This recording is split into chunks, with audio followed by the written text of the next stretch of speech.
Whoa, it's bouncing. It's not bouncing. I'm sorry. It's because I've got you mounted onto a precarious situation.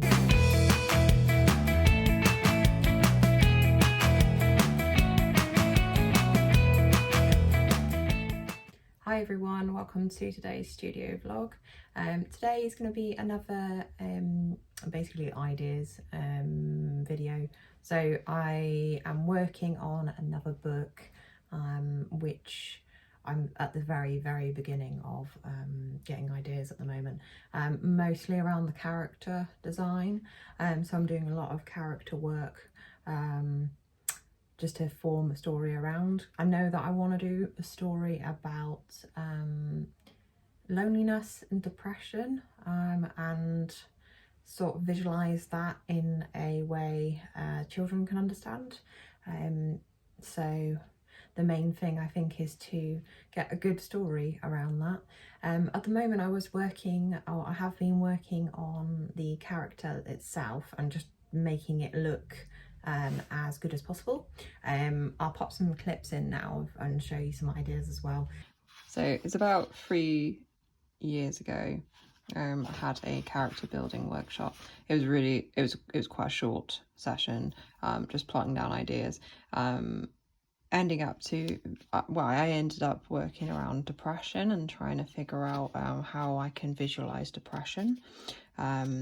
So I came up with this idea for a door, which is probably seen better days, to be honest, but she is abandoned in an old house that is quite dilapidated and needs to be done up. So she kind of relies on other people to make her happy and keep her well. So I think that's an interesting thing to play on, because it's teaching children or showing them that they need someone else to look after them sometimes.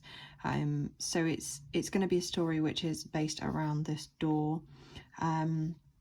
Is very early stages. I do plan to have more cracks and more wear and tear on the final illustration, but this is very vague at the moment. And then lots of maybe vines, or a lot of probably spider webs and all sorts of things, and also the dampness, because it's not going to be a house with a roof. It's going to be a quite an old house that she's a part of, one that's been in disrepair for quite a long time. So I think it will end up being more like someone moves into the house and then they do the house up and then make her happy again, because she's back to how she was and how she remembers. And I think it's a way of envisioning depression, but in a very light way. It won't be going into it really deeply, because me personally I don't have much of a knowledge on depression other than general knowledge, things that I've read, and you know, I'm not a psychologist or anything, so I'm interested and I am learning about it, but I don't want to portray it in a way where it's not. Anyway, I'll stop rambling. But so using questions, you can build a character. I think there was questions such as what's the worst thing that's ever happened to her, and what's her favourite food, or things like that, and it just gives you a greater understanding of your character, things that you haven't thought about before. Just when you draw something, you're not necessarily thinking about everything that they ever lived through. So it's to give them more of a realistic personality, to make them a more believable character. It's like I noted down the worst thing that ever happened to her was a big storm that happened, making her very wet. Because of the damp in the house, it's just made it worse, and if she's made of wood then she'll start rotting and all that.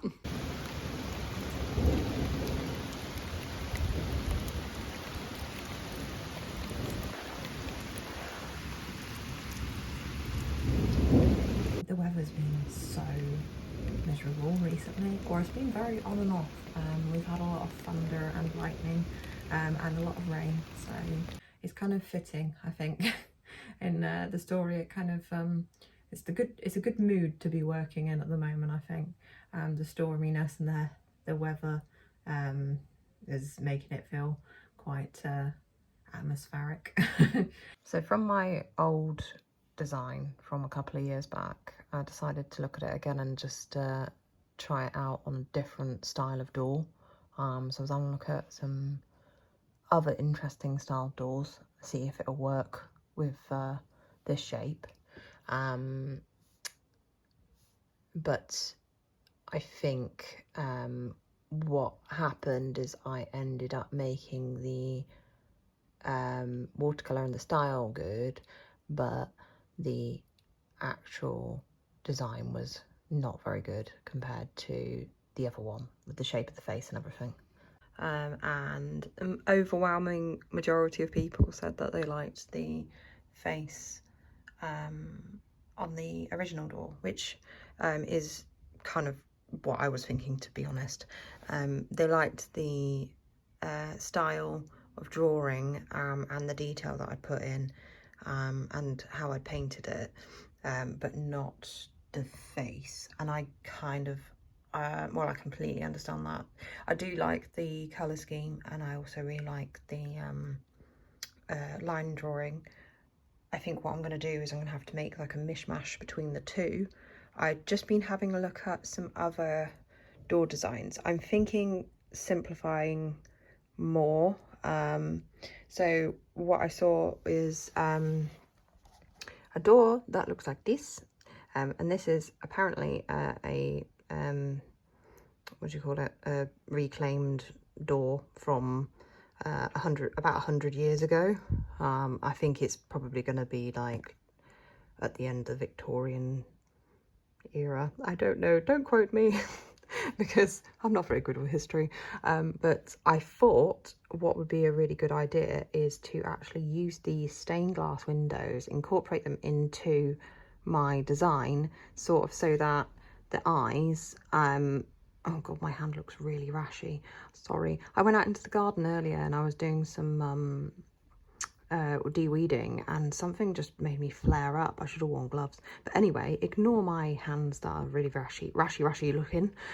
But the so the eyes could be somewhere incorporated into this glass, and I thought that the stained glass could be more magical, so that it moves more, so that you'd see the emotion of the character. I think the main problem now is I'm going to get these eyeballs to sit in there. Proportion, like the proportions would show probably needs to be like there and there somewhere. That's a bit wobbly, but you know, like, you get the idea, so that you've still got that long nose part. Not sure if I should put door knocker here. I guess you would have that if it's a front door, and it is kind of supposed to be a front door. I'm thinking maybe there should be some sort of door knocker on the front. That's like a very vague, like this shape is very vague, not vague, what do you call it, you know, just very loose.